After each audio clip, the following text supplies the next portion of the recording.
Yo, what's good, people? It's Ocean here. Welcome back to the podcast. This is episode number 10, and today we've got Gummy Beatz on the podcast, and we discuss a lot of stuff. I kind of just sit back in this one and let him drop all the gems. He's very, very, very knowledgeable. He's been in the game for a long time, and he's been doing his thing online. We talk about beat selling, the pros and cons of living in a major city like LA, and so much more. This is definitely like a value packed episode, so I hope you enjoy this one. Whatever you're listening on, whether that's YouTube, Spotify, Apple, take a screenshot and post it on your Instagram story. Tag me at ProdByOcean, and I'm going to be reposting everyone. And yeah, let's get straight into the podcast. Ocean gang go drown.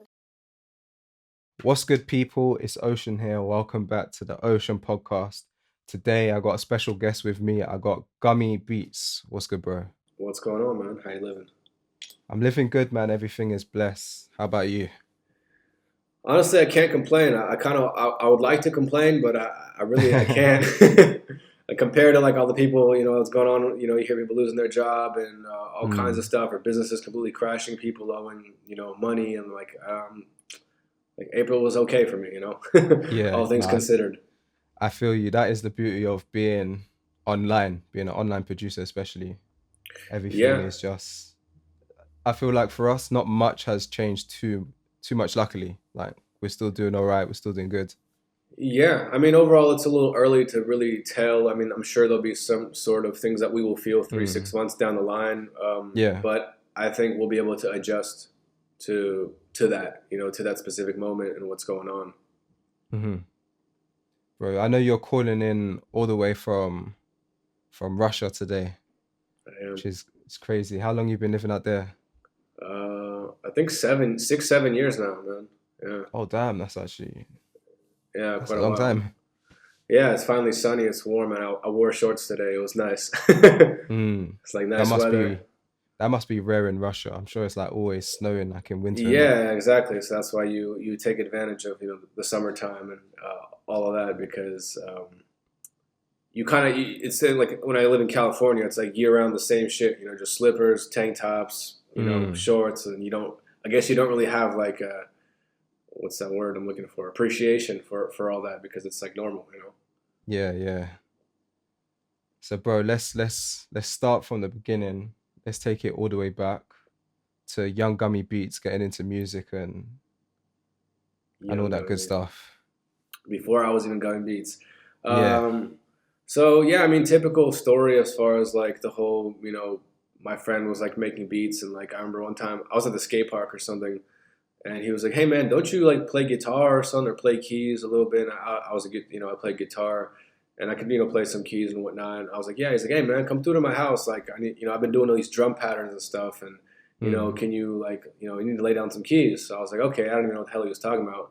And I think we were using like either GarageBand, and then we got like Reason 3 at the time. This was like 12, 13 years ago, and I just fell in love with it right away, man. Like everything, like. I was like, "Yo, I need to get this GarageBand thing." Like, I had no idea about. I mean, this is back then when like a Pro Tools or anything. Like, I mean, a keyboard was $3,000. Like there was no like. People are complaining now. It's like, dude, you can like download FL for free. You can. There's no. Everyone has a computer, right? Yeah, kind of just got into that really fast, and like a year or two later, I just got good at it. Like when you're obsessed about something. You literally, like, all your other hobbies fade away, and you just put in that work. You start making 2-3 beats a day, and you start learning. And so like, yeah, after that, I kind of took it more seriously, and everyone's like, "Man, you need to like do something with this," basically. And there wasn't really much information on like what to do with it other than like the LA dream. So I moved to LA, and experienced that, and while parallel being in LA, learning about the online side, because I saw something in it. And this was back when you would tell people, "Yeah, man, I'm trying to sell beats online," people would literally laugh at you. Like they would literally be like, "Wow, $25, that's a joke." But it's like, yo, when I can sell this $25 100 times, now I'm making $2,500. Like, how often are you making $2,500 off a beat, and what you need to do to get that, major placement to lock in that deal. So, I'm looking back at it now, like you taking me down the road. I'm very thankful for the fact that I saw that, and I stuck with it, because all the other options and roads that could have happened, this is something that I can control. And then me moving to Russia and moving wherever the hell I want after this, I can take my business with me, Yeah. you know? And that's the biggest thing that I think you begin to really understand the value, even in comparing to other businesses where, like right now, I've made a good amount of money off my music over the years. And logically, you start studying, stocks, investment, real estate, Hmm. blah, blah. But like, even so, like, let's say even like in Florida or Texas or something, like you buy a place for, I don't know, let's just say $100,000. Like you'd probably rent it out for around $800, $1,000 a month, something like that, which is really Hmm. good, really on that money. But at the same time, like imagine if you invested that money into your career, into your beat business, right? Into your brand and all that, like where you would Yeah. be, the projects you can do. So um, it's real eye opening, when you start comparing it to other things, and you really feel blessed. Hmm. So when you was in the beginning just making beats and you decided to go to LA, what was the reason why? Did you feel like you couldn't make it in the city that you was from, or did you just see like there'd So be way more opportunities in LA? I was living in San Francisco, and honestly, I just like it was also a personal choice where like I didn't go to college or nothing, so I just needed like something new. Like I was selling cars at the time, and one of my friends was moving to LA, and I was like, dude, let's like I'm moving to like I want to go too, basically. And Yeah.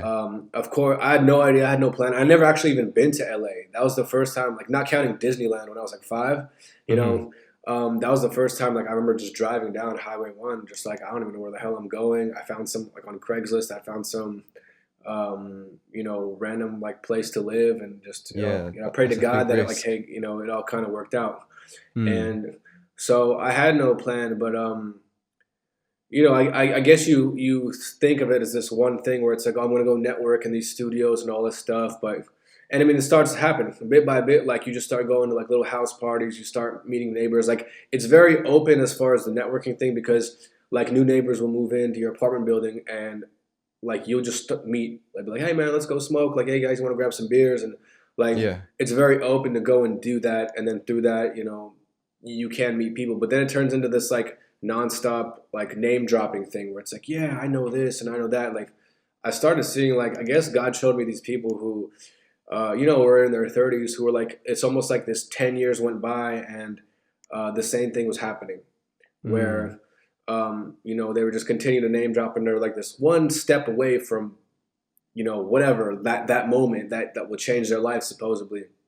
But then I noticed people who got that moment, a lot of them were unhappy, or they were happy for a moment and then they were like bossed around and they were like shoved into a deal, a publishing deal, or something that they didn't want to be a part of, and there was just a lot of Yeah. politics. And I'm like, I don't know if I want that for me, you Yeah. know, essentially. So I learned a lot. I met a lot of songwriters. Like we wrote some cool songs. Like just as far as growing and being around, literally, some of the most talented people in the world, essentially. Because Hmm. there's a lot of bullshit out there, but there's also talented people out there. So vibing with that, I think that was like the biggest takeaway from the experience, which was worth it. Yeah. Would you Because would you recommend, let's say for example, the producer that wants to get loads of placements or make, I guess, quote unquote, make it in the studio? Would you recommend them going to a major city like LA? Do you think there's benefit in that, or do you think this can really all be done through the internet? I mean, you really got to trust your path because I've seen. I mean, there's people who live in Europe and stuff who are getting placements in the U.S. right, Hmm. all through email essentially, and that's whether a little bit of luck, a little bit of chance, and a little bit of consistency, and actually having great music, right? Uh, but I think it's also understanding the control where. At the same time, I think you'll benefit just from the experience, but you should have something set up to where like you moving to LA and going to work at a restaurant or something like that. I mean, do whatever you have to do, no judgment whatsoever. But Hmm. then you don't have as much freedom because when someone's like, "Yeah, come through the studio at 1," and you're like, "Ah, shit, I got work today." So having some like even right now, if I were to do it, having set up the online platform that I've built, it's really the freedom that I know. Even if you're making $100 a day, just as long as you can like pay your bills and everything, and have that handled, to where then you have the freedom of time to go and if you're invited to an event or go network and build, you have the money to do so because you got to get a car, you got to drive to there, right? Yeah. All that kind of stuff, just normal stuff. So, and you want to look presentable, right? I mean, you need to, so all these things, that's the hardest part where, especially in the States, a lot of people will move from like, Ohio or Indiana to LA and they'll be like, holy shit, it's expensive out here.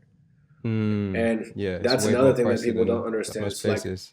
and then, Atlanta has a huge hype or had a huge hype the last few years. And I knew a lot of producers who were like, fuck LA, I'm moving to Atlanta. It's cheaper and all that stuff. But then you're just like in this mecca of hip hop where there's so much shit going on and so much stuff. It's just, I think you have to take matters into your own hands financially first and then benefit from that, Hmm. because just like, imagine if you had a deal going where, like, let's say you got in the studio, you got a placement, or even you emailed something. The amount of people that email me or message me on Instagram saying, "Yay, man! Like I emailed the beat to someone. It's a big artist. They say they want to use it for the album. Like or it's already on iTunes. Like what do I do? I didn't get paid." And Yeah, it's like shit. It's not that it's too late, but like if you're not even positioned to where you can go and afford to pay a lawyer, $300 to go look over this situation and negotiate for you a deal because you're like shit. I need this 300 to pay rent. So hmm, like the whole struggling musician thing is cool, but like get yourself organized, get a regular job, whatever it may be at first, and start investing and building a platform to which you can control, and then you'll have the freedom to actually like do things properly. Essentially, yeah. you live, you learn. But No, so that it's that an that's amazing that. experience either way, man. Like just the amount of people that you meet and all that. I mean, if you can afford to do it and you have the time to do it, man, because you never Hmm. know what's your path, right? So what was your personal experience like? Like, what would you say you got out of being in LA? I mean, my personal experience was like, thank God I got out of LA, you know, because it's also a self awareness thing for your personal life and, as you grow, what you want for you. And I started realizing that, like, I saw all the stress. I saw the stuff that I just didn't want. I didn't want to be around the politics. I Hmm. didn't want, you being in the studio, like, I've been, in the studio with certain people, and then they'll be like, oh, like, this girl looked at you, or you're trying to flirt with this girl, even though I wasn't. And there's just like all this extra shit and Yeah. emotion around. I mean, in general, with musicians, there's all this extra emotion on the business side, and I just didn't want to be a part of it. I was like, look, what do I want? Like, it made me realize like I want to make music for a living, right? I also want to have the freedom of like doing whatever I want whenever I want. So Hmm. I'm very spontaneous. Like if I'm like, yo, I want to hop on a plane and fly to here, cool. I can do that without having to ask anyone or that kind of stuff. I take my laptop with me. I got my phone. That's all I need. I got my little Akai mini keyboard if need be. If I need to make Yeah. beats, that's it. So once I started making like $3,000 to $4,000 a month off beats. I started traveling. So I'd live very low key. I'd Hmm. rent like a little basic apartment, and then like every few months, I would, start to just I'd spend all my money on travels because that's what I wanted to do. I wanted to experience Yeah. like traveling and like going to Amsterdam, getting some weed, go in the hotel, make some beats, and like go out like just like that inspiration, right? So, and Hmm. I did that, and that was dope. So like you just start figuring out what you really want for you, and then later on you get older, you get settled down. I'm married now, I got a kid. So it's experiencing everything in your life that you want to experience, essentially. Yeah. So I don't want to move to LA, like put it that way. I'm not. I have no. Yeah. Nah. I guess it just depends, really, as you said, on your goals. Would you really want out of this? If you want the freedom and that, then yeah, LA doesn't really sound like the option.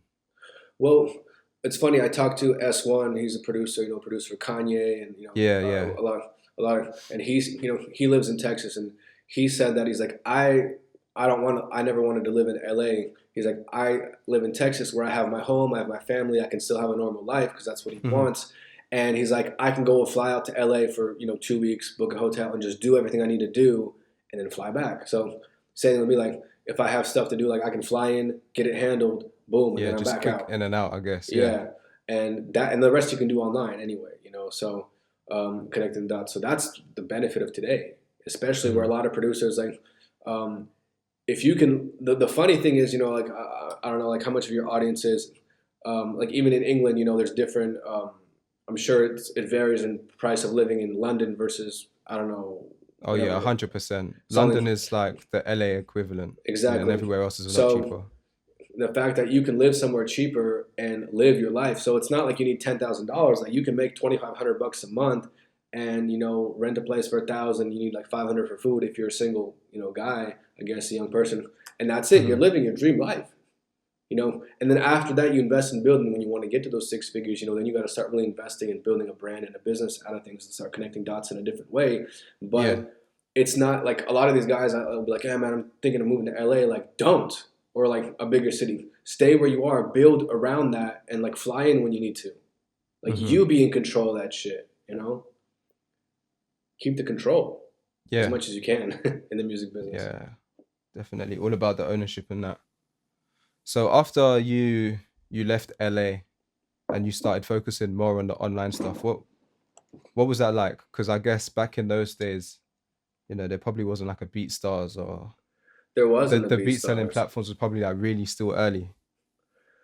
Yeah, this was like I remember talking to Abe, the owner of BeatStars, like when he was just thinking of all this stuff and like Hmm. talking, discussing how would it all be, and it's amazing, the platform that they've built. And but yeah, it was like SoundClick. It was even MySpace. I was a little bit later than MySpace, but it was a lot of just hand in hand. And really, man, at the end of the day, and what's coming back full circle, because I believe everything comes around full circle, Hmm. and we're coming back to where we're not in a beat business. We're not in a music business. We're in a people business. Because right now during this quarantine stuff, like people will really be tested. Like, okay, can you get through it? And regardless of what business you're in, the ones who are going to survive are the good businesses, the ones who have a great product, the ones who have great relationships, right? All that. And like right now, I was finishing up a custom track. Someone messaged me, "Hey man, I'm interested in one beat, but I want this other beat, but I need it a little bit different, blah, blah, blah." I was like, "Well, look, bro, like, what's your budget? First of all, let me see, get the number out Hmm. of them, right? Because that way I can see if it makes sense for me. Because if he's like, yeah, man, my budget's, $50, I'm like, all right, dude, I can't be doing custom beats for $50. Yeah. But it depends. So like he was like, yeah, well, 300. I was like, okay, cool. Like, so you want that one for 300? I'm like, okay, cool. Like, give me a deposit. Let me start working on somebody else. I'll send him through. So he sent a deposit over, and I made a good amount of money. He ended up buying 3 beats from me. Hmm. And so, not to mention, if I later that client upgrade to mixing and mastering or whatever, right? So it's all a people thing. Me hopping on Instagram, voice messaging him back and forth, and going that extra mile. That's what's always built my brand, Yeah. and I'm trying to do that more and more. It seems so logical, yet that's the thing we're being tested with. So I'm trying to just do more of that with things that I can control and just try to work with people's budgets. Hmm. Just yeah, just being like more personable and It's all just personal everything, man. Especially yeah. because people don't want beats because they're dope. I mean, that's part of it, but it's also what comes with it, you Hmm. know. And that's the thing. We're like, man, I got dope beats. I just need to learn my marketing. Like, no, it's not just you need to learn your marketing. You need to figure out how you're gonna, like, what is Gummy Beatz, right? Like, Mm. what is everything around it, like down to all that stuff. Like sometimes people focus too much on like the coloring and the artwork, but then they forget to be personal. And it's like, and then they'll ask me like, dude, your artwork is simple. Like I literally go on Google and take a picture of J. Cole because it's a J. Cole type beat, and I Yeah. put it up there, and like the beat is good, they like it, but then it's like it's what goes down in the DM. That's just my tactic, right? Hmm. So it's just experimenting and finding out all that stuff that makes sense for you to do. You Yeah. know, So do you focus more on, like, when it comes to your beat selling business, do you focus more on doing custom beats, or do you still sell a lot of leases as well? it's heavy lease based. There was a time where it was a lot of exclusives, and it got to a point where sometimes it's not really worth it for me to sell an exclusive, even though that's kind of weird because I when you can afford to play the long term games. So, like when I was in a position where like I needed money to pay rent every month and all that, I was like, hey, whatever, I'll take whatever I can. Hmm. And then at some point when I see like if I drop the beat, for example, and there's probably like 10, 15 beats a year that are like this that I'm explaining right now. It's like those are like your best fucking beats just for whatever reason. So like Yeah. you'll drop it and you'll see like within a month like you'll get like even like 10 plus leases. And you're like, okay, there's something about this beat. Like I know I can lease this 100 times. It just might take 18 months. Hmm. Right? So then you start seeing the beat where it's like, okay, this beat can make, 3, 4, 5 grand in a long period of time. Can you afford to wait that long? Is the question. So then someone's like, hey man, or if I get like, inquiries the first week of like, yo, how much for exclusives? If I get like 3 people asking me that, I'm like, okay, like, why would I sell this for 400 right now? Part of me could be like, hey, sell it for 400, you can always make another beat. Hmm. but it's a risk you take. It's kind of like it's not necessarily a greed thing. It's just like that's like the hardest part in the beat business of like exclusives versus leases and Yeah. battling that because then it could be where you think it's hot and then all of a sudden it's not that hot and like damn I should have sold that shit for 400 and got that 400 today. So it depends also on your personal goals. Like when I was saving up to buy this place, any person coming through would sound like yeah what 200 bucks cool let's do it man like I have Mm-hmm. because I have a Spending. personal goal in mind. You Yeah. know, later on, then when you play a long term game, it depends. So it's all. I think the biggest mistake a lot of times is people once they start making money, they don't have those personal goals, and then they judge by what's on social media. So when they see like, ha ha ha, you sold a beat for 200, like who cares? If you did that 100 times, you just made 20 grand. If maybe you Mm. want to pay off your mom's house, you want to buy her a car, like you want to buy yourself something, like that's doing something. Like actually taking a real goal and doing something personal for you and your family, that's winning. Not what someone else thinks. Because all these, big producers who are all high and mighty who say, oh, I charge 5 grand for a beat. Yeah, maybe you do that once a year. And then Mm. what the hell do you do the rest of the time? So in the end, it's like you can't live on that. And that's the situation that I saw all the time where it's like these dudes try to play this, position and try to look cool because they produce for these people, which is cool. Yeah. But financially speaking, like they'll be, they're not selling much. Yeah, but even that is really hard to do as well. The only way you're getting 5K, 10K for a beat is if your brand is like super up there, you're in Yeah, demand or something. The yeah. average person, it's gonna be difficult to try and get that kind of money as well. It's just a numbers game, and that's why the leasing thing today also adjusting. Where when I started out, I did a lot of exclusives, and now it's like people don't have no $5,000, $10,000 budget for an album. Like Yeah. just the way things are, just people like everything. Like people are financing everything, their phones, their furniture. Like so, most people don't even have $1,000 in their bank account. So like you have to adjust your business to that. You can judge it or hate it or whatever, Hmm. but you becoming a financial advisor and trying to tell them how to live is not going to change anything.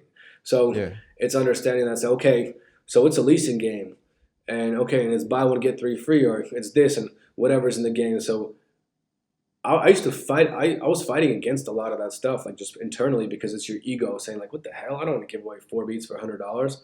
But then you're like, Yeah. shit. If that happens, 50 times a month, even that's 5 grand. I feel, but that's like the emotional side of you speaking because you get so attached to your music. It's like, oh, I work so hard, and it's like, why would I give it away for so cheap? But Yeah, then, yeah, yeah. when I guess when you switch back to like the business brain, it makes sense. And it's for you to choose, right? Just like the funnel game where people are selling 20 beats for 20 bucks, but hey, if you can make a Mm. bunch of money doing that, cool. Like that's your goal. So it just that's what I'm saying. Like have your personal goal and focus on that, and don't worry about what other people think about it. In the Hmm. end, you got to kind of balance it because you can hurt your brand with a lot of decisions that you make as well. But maybe that's not your game. Maybe it's your game just to make some extra money. Yeah. Like for me, I'm here for the long haul, man. Like I don't know if I'll be 60 in Gummy Beats, but like fucking like I have a certain number set in my head that I need to make off this music shit because I invested all my 20s into this and all my energy, Yeah. and I could have done it into many other fields, So I'm in it for the long haul, man. Like I turn down money every day because it's not all about money because I see the long haul and things, and I can afford to do it Mm. now, which is another thing position to be in, And you don't need to be a Yeah. millionaire to do that, so you just have to be in position to do those things. So with this beat selling stuff, do you think that there's still a lot of opportunity for new producers to come through and try and sell beats online, or do you think that it's a bit played out now? There's a lot of producers already here. It's a bit saturated because that's what producers always hearing all the time. Oh, it's too saturated. It's too hard to start. I mean, it's definitely more saturated than it was 10 years ago, I guess. But then again, half the people who were selling beats 10 years ago aren't selling beats anymore because they moved on for personal reasons or whatever, moved up in the industry or quit and whatever. So just like it's like saying, is there too many rappers out there? Like I think every day there's a new producer who is just, discovering FL Studio or Logic, and there's another producer who's like, you know what, I'm 32 and like I got 2 kids and I got shit like coronavirus and I'm kind of done with it. Like now is actually a great time because you are going to see a lot of people exit the game for whatever reasons, personal reasons, health reasons, whatever it may be. So it's going to open up, a whole new thing. And the beauty of it is, man, is that it's like there's going to be even more people on the worldwide level, right? Because China. Imagine if like when China, India, right there, that's half the fucking planet, right? Mm. Imagine there where, or like, Asia, when their mainstream music turns into hip hop, like it did in Europe, like it did in Russia, like it did obviously in America, right? So Mm. like, Pink is an amazing singer, but she's not gonna be number one in the charts if the Migos just dropped an album, which is insane, right? And like we Yeah. go back to the '90s, like Celine Dion or whatever, like actual, real, fucking like amazing singers and musicians, right? So that's what's changing, and when that happens, there's gonna be more and more people who are gonna be able to rap, and equipment is cheaper and cheaper, right? And everything. So I think it's gonna grow more and more. Plus the fact that each beat is so specific, you're not really like, am I really competing against Cash Money AP? Not really. Mm. If anything, he's helping me pave the way, because like all of a sudden these type of beats, that are now being popular because of him, I can make those type of beats and sell them. Yeah. You know, so I think that's the case. It's just you finding your own way of doing something at the end of the day. There's a lot of Mm. musicians, there's a lot of producers, but you kind of slowing down and finding the fact that you only need to find a couple of hundred people who really are true fans and vibe with you, Yeah. and you can make a living. So how did you start building your audience then? Did you start posting type beats to YouTube, or was you running ads in the beginning? So I've never even really played the YouTube game, or the Type B game. So for me, everything was like, Twitter was probably the biggest part of the beginning of my career, because I saw this platform, like people like confuse it, where they're like, when I say like, oh, I like a lot of customers came from Twitter, they'll be like, how, Mm. And the thing is that maybe it's the content that I posted. Like I'm pretty good at little one-liners and rants and stuff like that. But in between of that, so people will retweet it and it gets a lot of action. And I'll take time. Like I'll go and research stuff and I'll think about stuff. Like I might rephrase certain quotes that I hear, right? And because that was like a thing on Twitter. And then in between, you post your music, and I followed 500 to 1,000 people every day. This is also a really big thing where I was thinking about this the other day. Like now you can't do that, by the way. I mean, Mm. you can probably follow 100 people a day, but like the thing is, each new platform when it first opens up, they have, they want to get everyone popular. Like right now it's TikTok, right? For example, right? And just like Instagram, you got a lot of action and the algorithm changed and it's less and less people. So, but the point is, once you gather those people, it's nurturing them. Can you respond to all those people? Like you on Instagram, now it's Instagram. Like I would not, another thing I see is like, oh, I need to be here. I need to be here. I need to be here. Stop. Choose one thing and really like invest a year or two into it. Study it from Yeah. all the fucking way around and experiment and find your groove, because that's gonna be more worth it than you kind of understanding all this other stuff. You can only Mm. do as much as one person. Like it's just impossible to balance all that stuff. So literally like going the personal, responding to everyone, reaching out, commenting, like it's all stuff that I call it the bitch work. It's the bitch work that people don't want to do, but but the irony is they're willing to do 8 hours of bitch work to build someone else's business and work for somebody, but they're not willing to do it 2 hours a day while smoking weed and drinking coffee or sipping tea, whatever you like to do in the comfort of Mm. your own home, and just sit there and engage with these people.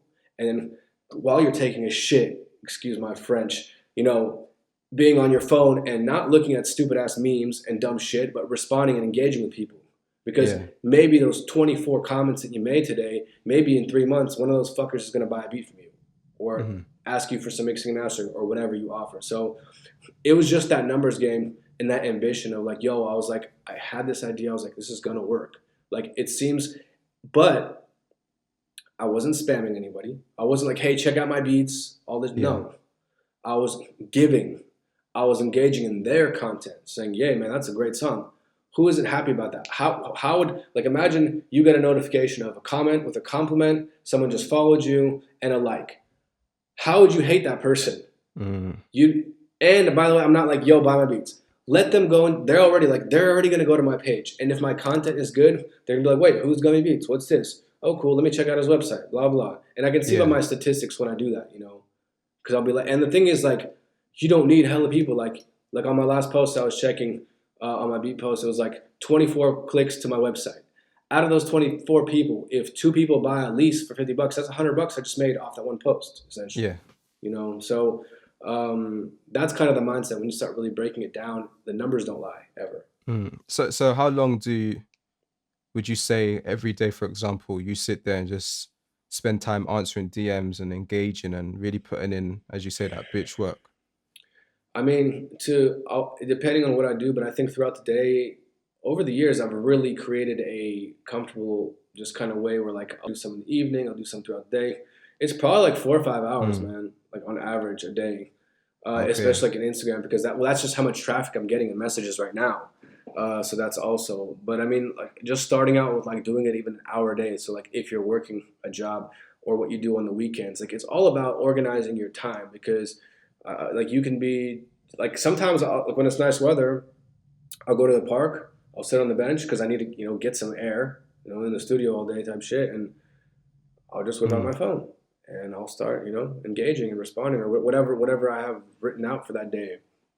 So you begin to find your groove, and then you don't even notice it. Like if I was like, holy shit, 5 hours a day, that's crazy. I don't notice it because that 5 hours is broken Yeah. down into my routine It's just split up, so while it's all being good. a dad, while running a family, while going getting groceries and all that other shit. So when I hear people like, oh, well, I have kids, like, dude, so what?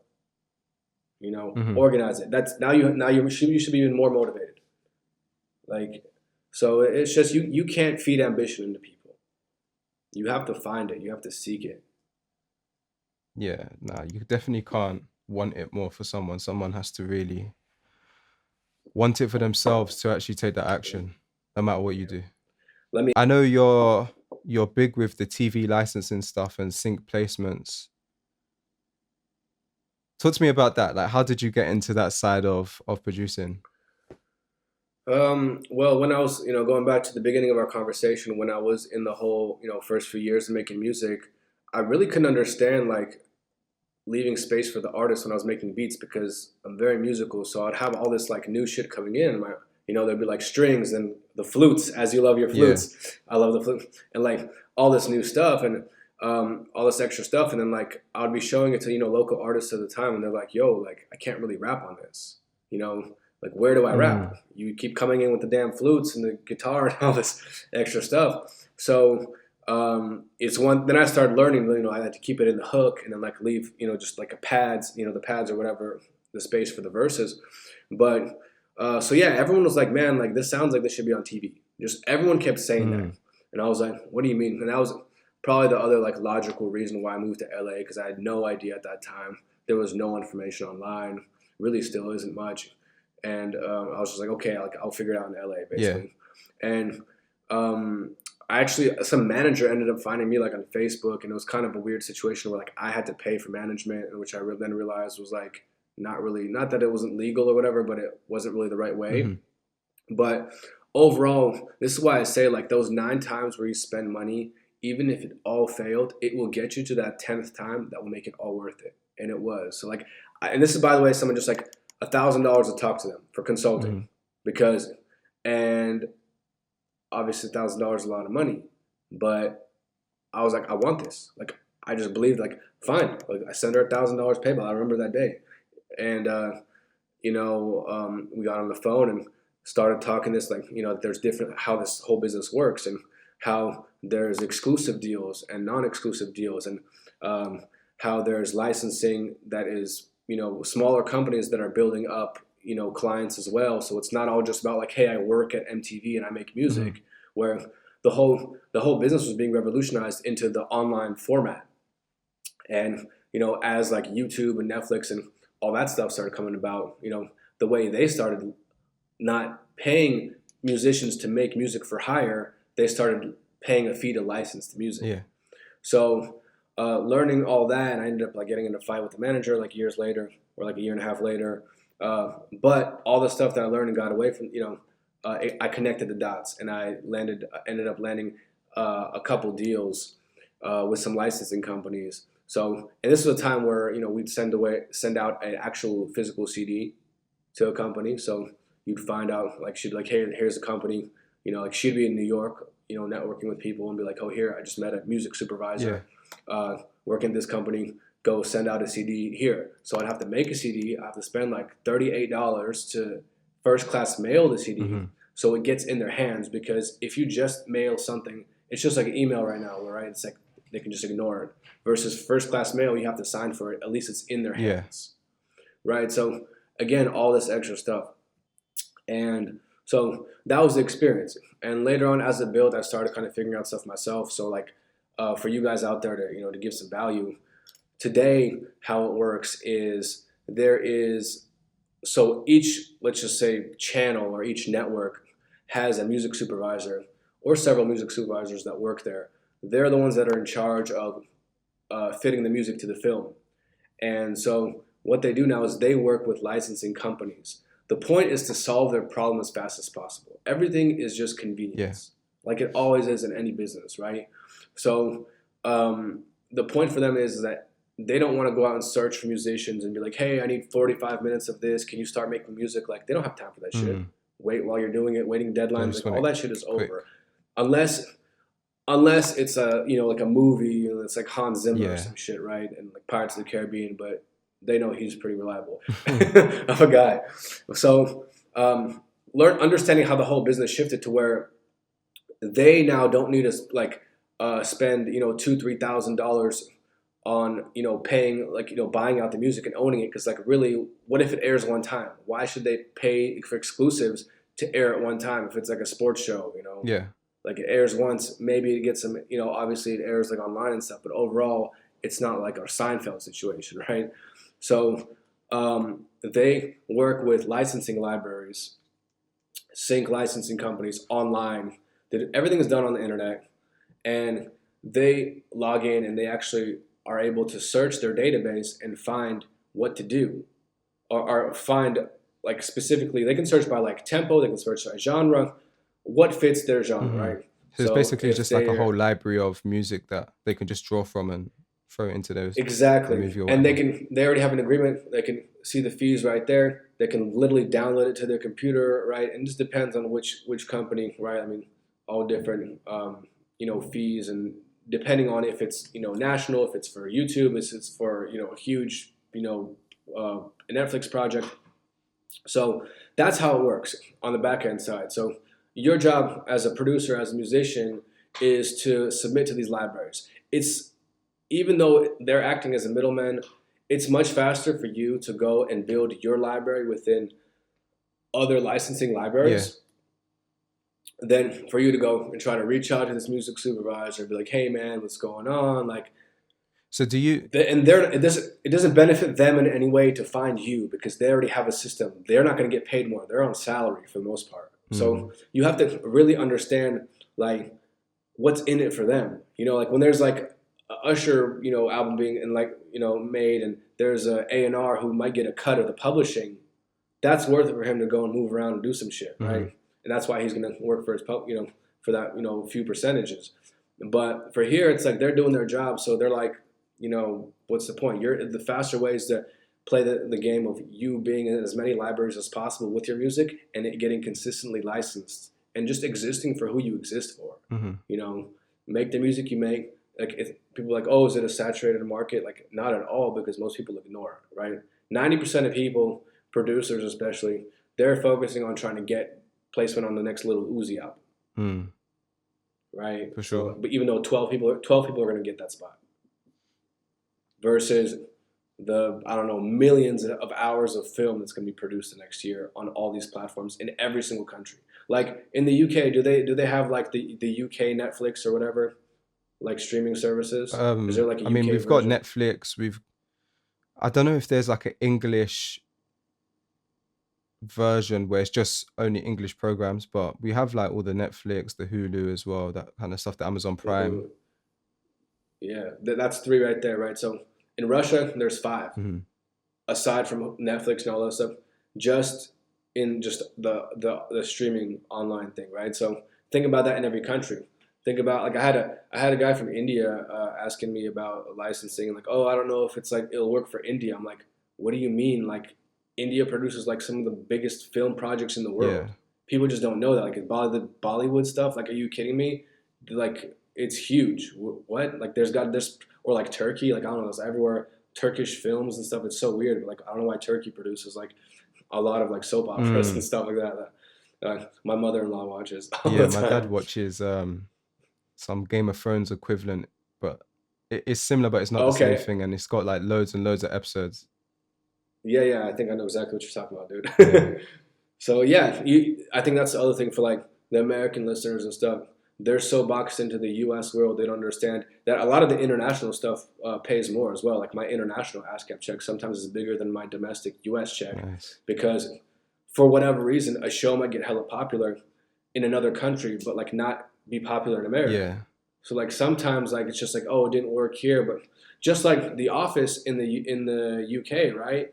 That was The Office was a UK Hmm. show, and it did okay with Ricky Gervais, whatever, right? But then it went to America and it's like one of the biggest shows Yeah. ever because it, for whatever reason, maybe the actors are better, maybe it just fit or the timing, right? So you never know how well a show does, and like imagine if you did the bass line for fucking Seinfeld, dude, just like Yeah, that could be crazy. damn, man, it's like 7, 8 times a day Yeah. it airs, So when you it know. comes to like these sync houses, these sync libraries, do you go out there and try and find as many of these people as possible and just upload your beats into their libraries? So I guess you have more of an opportunity to get placed that way. Yeah, yeah. I mean, first you got to submit your music to see if you can even enter the library, Hmm. right? So like they're always getting submissions, and it depends on essentially what they're working on at the time. It's a lot of like that's the hardest part. It's the follow up of actually submitting and being consistent with it because sometimes you might go to a website and they'll be like, "Oh, sorry, we're not accepting submissions."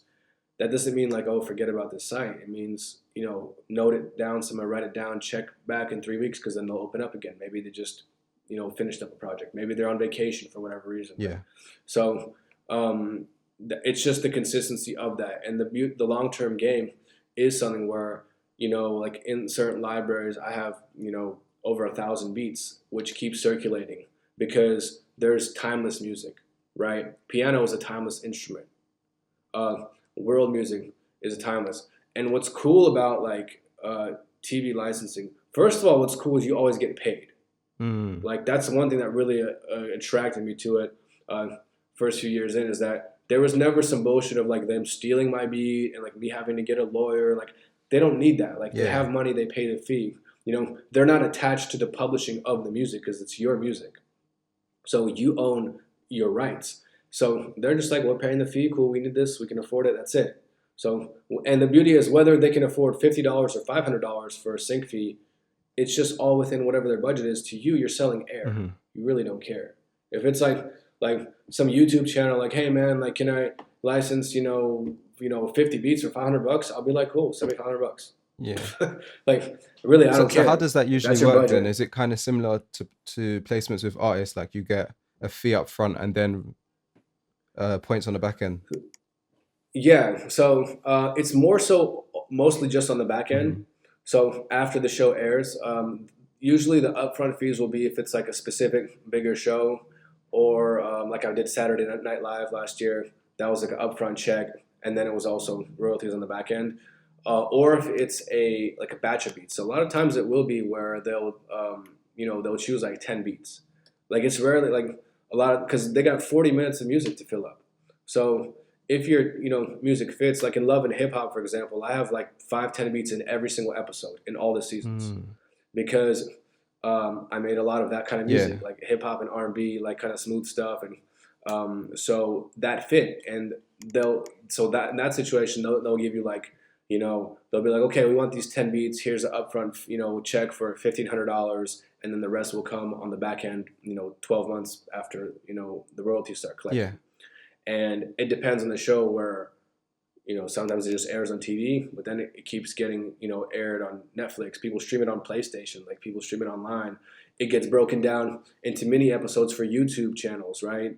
All that content you get paid for all that if your music is in that segment. So it's mostly back end. So that's why it's about balancing and building avenues to like go back to I get a lot of people who are like, oh man, forget selling beats to artists. I just want to do this TV stuff, or I just want to do this. Stop thinking so much like your grandpa, where it's like you have this job and career where like I work at Ford Mm. and I'm gonna work here for 40 years and I'm gonna get my pension. Like that shit is all done. So you have to understand that this is an avenue. This is another avenue. So while you're waiting for your royalties for a year, and then people give up because it's hard to balance everything. But you got to understand really what you're doing short term and what you're doing long term. Like when I upload a beat to a website, to my website, I know if I need like money or whatever, I know that if someone, says how much for exclusives, they send it to my PayPal today. Yeah. Right? Or they buy a lease, I get it today. I'm also in control of that. I can email that person and say, hey man, would you be interested in upgrading to exclusives, right? Like I can control that. TV licensing is something that takes an hour a week of your time, not counting that the making of the music, and just playing that game and organizing yourself. So, and then creating an avenue where that can bring you $10, $20, $30,000 a year, and then you taking that money and going on vacation, building it back into your business. So like the way that you make, over $100,000, that six-figure thing, people think it's of one avenue. Mostly it's going to be like 5 avenues, or 3. But don't build them all at once. Like start setting stuff up. Here's another way. Okay, TV licensing. Let's see. This has an interesting future because it does. It's only going to grow more because YouTubers are going to have to start licensing stuff because of all the monetization stuff going on. Yeah. The content ID. That's going to get more and more serious as technology grows. The fact that people can make a movie with their fucking iPhone. Wherever there's film, there's going to need to be music. That's 100%. So more and more people are producing film because it's cheaper to produce it. So there's more music that's going to be needed. Simple. Of all genres, of all languages, all that stuff. So when you really start seeing that and realize that, man, like I can, my beat that's like I made, and I'll go through like periods of time where I'll make specific type of stuff. Like be like, okay, this week I'm going to make a few 90s beats. Why? Now, for my website, nobody needs those 90s beats. Nobody needs those Tupac old fucking West Coast beats. But when I submit it and I upload it to a library and I'll be like, cool, I got 5 beats and, it's titled, 90s hip hop beat, Tupac, whatever, right? Like some Tupac type beat, right? Probably on YouTube, not many people are searching that. But for that, when they're doing a documentary on Dr. Dre or they have a scene where it's a flashback to 1993 and it's a fucking lowrider or some shit in LA, they're going to need that kind of music. They're not going to have a fucking Migos type beat. They need that type of music. And the beauty of it is in 10 years, when they have another fucking documentary of Tupac, because they will, they're going to, or Dr. Dre, God forbid when he dies, right? He will die at some point.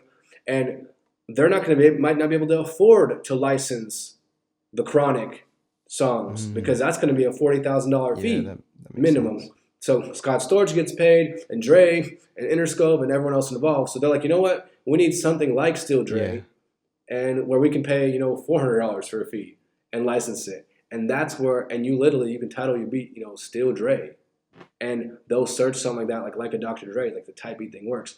So understanding that whole back end process and start thinking about what you're making, then you start to really be like, okay, because I'll tell you, I have a beat. It's called 90s hip hop something beat. It's just typical. It sounds like a Nas beat. It's made $40,000. Damn. At this point, and it still gets licensed all the time. Yeah. Nothing special about it whatsoever. Nothing fucking special about it. It just fits what people need. You're just providing that solution right there. Yeah, it's been on tons of VH1 documentaries. I love the 2000s. I love the 90s. I love whatever the fuck.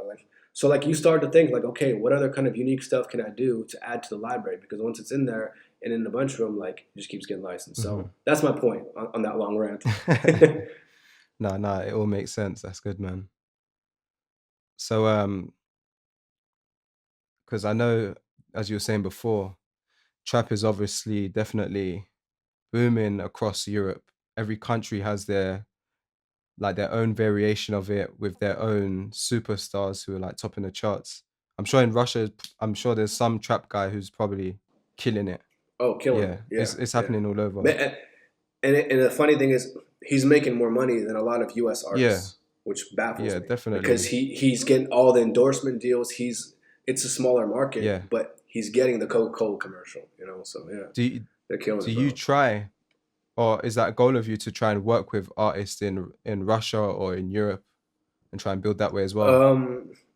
So I'm starting to. It's funny, I started at the beginning of the year to really start networking, and it's also realizing how reachable people are. And that's just that other reason why you should always work on your personal brand. So I ended up messaging like probably like 30 or 40 of the top artists in Russia just on Instagram. Hey man, what's up? You know, and half of them responded. I was just like, yeah, man, big fan of your music. I think I got a few beats that would really fit your next project. Basically, can I send them through? They're just like, and then they just gave me their email. So of course, it's a very tough numbers game of actually something coming out of that. But that's the game. You never know, right? Like you keep submitting a lot of stuff that like, the few placements, that I got like last year with artists and stuff, like it was stuff that I sent, 7 to 8 months ago before that. Yeah.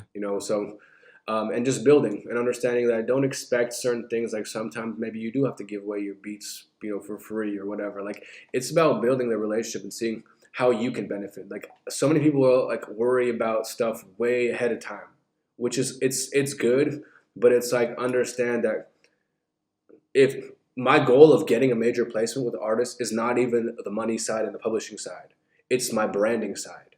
So I can say that I produced that song and then I can sell a bunch of beats and other things to a bunch of other people. Yeah. Or I can start raising my price. So when I'm like, trying to be like, yeah, I want 1,500 for this beat, people won't hesitate because they'll be like, oh yeah, he produced for blah, blah, blah. So not because that one song, regardless how big it gets, like it's just one song.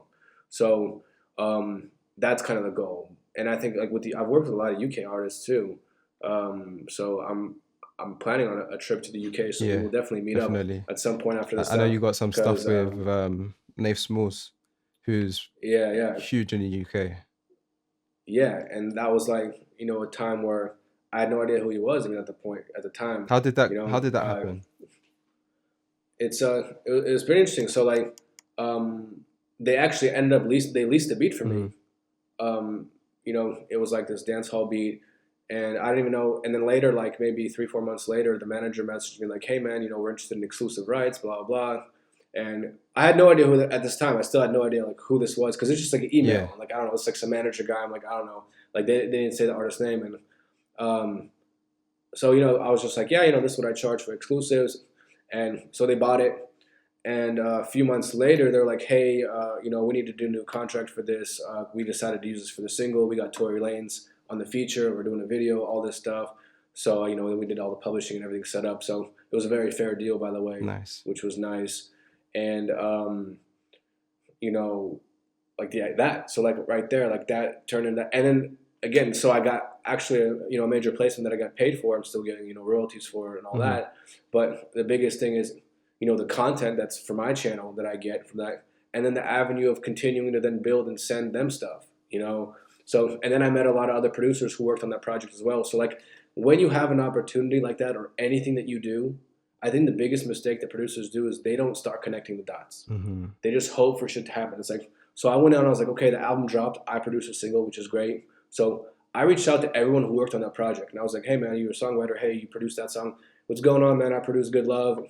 Blah, blah, like, would love to, work on some stuff with you. So then I can start, tripling up my chances and building more stuff with these people, and the people who are already involved. So whatever you do, just connecting those dots and benefiting from each situation. I think that's the biggest thing that people don't do. They're just like, cool, I got a plaque. Like I see these guys, like, yeah, I'm a platinum producer. I have like 500 followers on Instagram. Like, how are you not using that to your advantage? And then they complain about like, oh, I can't, like, I'm not really making much money. It's like, dude, you need to figure out how to monetize this cloud, really, so to speak. It is, yeah. Because that's what it is. Yeah, yeah, man. We've talked about this before as well, but I know you're a big guy in investing back into the business to grow, to scale up. So for someone listening to this, what is some advice that you'd give them to think about investing? Would you say invest in some ads to get more exposure? Would you like what would you say basically? So it definitely depends on your budget, right? And your goals. I think that it's very individual for each person. The biggest mistake, let's start with what not to do. Don't just throw like $50 on a Facebook ad and then don't do shit for the rest of the month. So if you're going to spend money on ads, understand you need a budget. All these people about saying like, oh, it's $5 a day, all that shit. understand what you're doing it for, right? If you're doing it for customer acquisition and you wanting to get specific customers, even you have to have a game plan. Because let's say you spend 500 and you make 500 off that. So you didn't lose any money, but you didn't make anything. But if 10 people bought, a lease, and now you just have 10 new customers. They can go buy something else, right? You can upsell them. But I mean, if you're not going to go and try to sell them something else and go build a relationship and say, hey, cool, you bought a beat, can I connect with you on social media, blah, blah, like I'd love to hear the song, all that stuff. So now that person who you might have spent 500, you got 10 new customers. But if each of those 10 customers, let's say even 2 of them end up spending, a couple $1,000s with you over the years, you've made a lot of money off that investment. But if you're just like, oh, I want order ads and blah blah, like if you have no game plan and understanding what to do after, it's not going to work out, because everyone's like, oh, how do I double my investment? Like this isn't fucking like a gamble, because I have artists that have spent $10,000 with me, and it all started with maybe they saw an ad somewhere, maybe they saw me in the charts on SoundCloud, maybe they saw a YouTube video, maybe it was a combination of several things, and then or maybe it's just I reached out and said, hey, hello, right? So it's doing all that. So the other thing is, depending on your budget. So first of all, building up an actual budget, and I would say execute it all in month. So if it's like, hey, save up $500, $1,000, and don't just like literally be like, okay, if it's $1,000, okay, every Wednesday and Saturday I'm dropping a beat on a track on YouTube, and I'm putting $100 on promo behind it, right?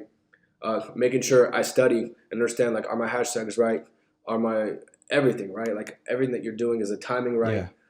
So invest into the knowledge of it. The other side, I think right now too, is invest into your brand. And what I mean by that is so a lot of people are like, oh, I don't have a name yet. Okay, how do you get a name? By getting your name next to other people's names. So, when I was, there was a time like in the YouTube game about 2-3 years ago where I was like, you know what, I want to try this YouTube thing, right? And I was like, okay, I started, first of all, right away, I hit up MJ Nichols. I did consultations with several people, paid to talk to them, because I want to fucking skip, like, I don't want to spend thousands on experimenting and losing money. These guys already know. Let me hit them up, say what's working, what's not working today. So that's smart, by the way. And like doing that consistently, like people like I'll offer consultations, or I used to, and like people ask me like, oh, who do you consult with? Like people who I pay way more than you're paying me, essentially, because I'm trying to level up, or like a marketing person, or like I just bought a course for $500 that I'm studying up on about marketing that's in a completely different world, right? Because the next stuff. So you investing into that, knowing what to do, building relationships, and so with the YouTube thing, I was like, okay, who's the top dog on here? Cash Money AP. Messaged him, said, hey man, what do you charge for collab? What comes with it? Do you post it on YouTube? Blah blah. Like basically, I reached out, said, this is what I'm trying to do. How much would this cost? And if it made sense for me, I'll do it. And I did. And then I didn't do it one time. I didn't give him $200. Do a collab and hope that, oh my God, he's going to be in the studio with blah, blah, blah, and tomorrow I'm going to get a placement, my whole life's going to change. No, that's ignorant as fuck. I'm not going to, and he's not going to be, he doesn't care about that. Like, let's keep it real. So, but if the person is genuine and says that he's going to do what he's going to do, I'm going to benefit from it. So I went in, and when he dropped it on YouTube or whatever, because that's his biggest platform, all the comments, I engage with every single person I follow that subscribe to the channel. I engage because I'm trying to siphon those clients. So if they like the beat, already you're creating a natural introduction. It's not, hey, check out my ad. I'm sure even in the producer world, like, I'm not gonna name names, but like the few producers out there, they're doing great things for the producer community. But when you see their ad, already it's like, okay, this fucking guy again. And there's nothing wrong with that guy. It's just that the way we have so many ads, coming to us, where it's like, we're already annoyed by it, versus where you're going in naturally and saying, hey man, what's going on? I saw that you liked that beat, or you commented on it. I co-produced it. Like, oh, I did the melody in that beat, or, I did the drums, blah, blah. Let me check out your music. So like all of a sudden, it's almost like a handshake introduction. That's what influencer marketing is. You're getting that introduction, that person's platform, collaborative stuff, all that. You cannot calculate your ROI, your return on your investment, from that specific thing. But when you do that 10 times, one of those things is going to make it worth it, all the money that you spent. So especially right now, that's what I would suggest to do. Build up a budget and figure out how you can then go and create a situation where you can siphon people organically. The more paying for the organic growth, ironically, is the smartest thing, because just boosting your posts on Instagram or just paying for some ads, it gets the numbers up there for sure. And I do that, but a lot of people don't have a big budget. Mm-hmm. You know, like I spend $2,000-3,000 a month on expenses on my business, and it's a variety of stuff depending on what I'm doing. So most people who have that budget of a couple hundred or something, build it up to 1,000 to figure out, okay, just like if you were to drop on YouTube and I see all those guys, oh, should I buy fake ads? Should I buy fake views, right? Should I do a little bit of this and that? But like in the title, if you're like, hey, new beat, blah, blah, blah, co-produced by, Ocean Beats, for example, right? And they go and they see everyone who's engaging on your channel. So now all of a sudden you're like, hey, then I'll go, I'm just going to use this example. So then I'll go on your Instagram, on your social medias, whatever. I'll go and engage and follow with the last, few people that commented, several hundred people that commented on your beats, on your music. Mm-hmm. And then, because when they go and see your shit, they'll be like, oh, new collab with Ocean. It doesn't matter if they paid you or not. No one cares. It's business, right? How many people paid Lil Wayne for a verse 10 years ago? Every single fucking person who could afford it paid Lil Wayne for a verse, because it's the smartest thing you can do. When you got a hot song and you do the remix with Lil Wayne, that was the smartest thing you could possibly do in 2008. So it's the same concept there, but you're working it. You're paying a person to do that. Once they do that, you're siphoning all these people. Now you're getting organic people who are like, oh, cool, he did a collab with Ocean, blah, blah. Like, they're way more likelier to have more attention span for listening to that beat when they click play versus if it's just yours. Yeah. And I did that even as an established producer in the game, and I continue to do it as I build because I know how to work that. So that's the smartest thing you can do if you can really build up. And I've seen a few people who have, I've given them that advice several years ago, and they really were consistent, and I see them now building up their brand to the next level. Yeah, to be honest, so you see that with the biggest artists in the world, Drake. All these people that have that collab on a track with him that he brings in. I mean, he does it, I guess it's backwards. Instead of the small person reaching out to the big person and paying for the collab, he reaches out to the small person, gets into their vibe in their world, but then they also benefit because now they can say, oh, I had Drake on my track, and siphon his fans. Exactly. So and the other side of it, which we don't know, is, the publishing and the business side. He might come in, and I'm not saying him particularly, or anyone could be like, yo, this is a dope song. Let me put you on. Like, I'll do a verse, but I'm going to take 70% of the publishing on the song because I'm going to put my name on it. I got the distribution for it, everything. And I mean, look at the Migos, right? Versace, that was their first thing with Drake or whatever. And like that, put them on. Even if they made no money off that track at all. And it jump-started their brand, and now they are where they are. So, yeah, exactly. You're right. I mean, it works the same thing with artists and whatever. So that's a tactic. Like, start thinking of yourself as an artist more, as an artist brand, right? Versus just, I'm this producer guy who makes beats and I email beats out and like I'm this little fucking turtle. Like, nah, dude. Even though we are like this introverted, person, but like you got to start building. You got to start whatever you can. Like, you can do it online. That's like when people in like Russia and Eastern Europe be like, oh, well, I don't live in America. I'm like, well, neither the fuck do I. Yeah. I do speak English, and that's a huge plus. But again, like, it would even force you to then, it's like where I live, like, there's no networking here. There's no fucking club I'm going to go to meet some person who's going to help me. Most likely not. So it's all about the online hustle, and building your brand. So when you do reach out, be like, hey, man, what's going on? Like, we'd love to, chat, blah, blah. So it's just playing the game, dude. It's just playing that game. So, bro, what's your goals? What's your plans? Where are you trying to take this in the next, 5 to 10 years? Wherever God takes me, man. I really love the online space, honestly. Of course, I'd love to produce for some big artists, and if that happens, cool. It's just very also time consuming. Like, I've seen people who spend years like just trying to play that game, and they get exhausted, and then nothing else happens. So, I'm thinking about the future of my family. Like, I want to be in a position where I can retire from this, and essentially, so whether it's half of me is like very financially oriented, so like building up my brand more and more, building up the business as it goes, just naturally, and at the same time, like, if I do meet an artist that I'm really like, yo, this is dope, like, would I, actually have my own artist, so to speak, and produce that artist? It's in God's hands. If it's meant to be, then it shall be. and we'll meet and it happens. But at the same time, like, I'm very comfortable. Like, over the years, I've found what I like in this, and I found my comfort zone. It's not even a comfort zone. It's just my self-awareness of how I like to, live. Yeah. So continuing, like the online game, and having continuing to live the freedom that I want, and understanding that logically, I'm gonna have to invest some of this money into some, basic stocks, real estate, blah blah, whatever. To hopefully, I don't know, buy like an apartment building or something that I'll rent out when I'm like 40, so I can live off that, and then give me more freedom to travel and do what I want to do, essentially. So I'm not setting any specific goals. Just going with the flow and seeing what happens. Yeah, exist for who you exist for at the end of the day. I think that's the biggest thing, because we see the typical routes, but you have no idea how things change and technology changes to where new things will open up. Like, don't set limits to the things that you just see.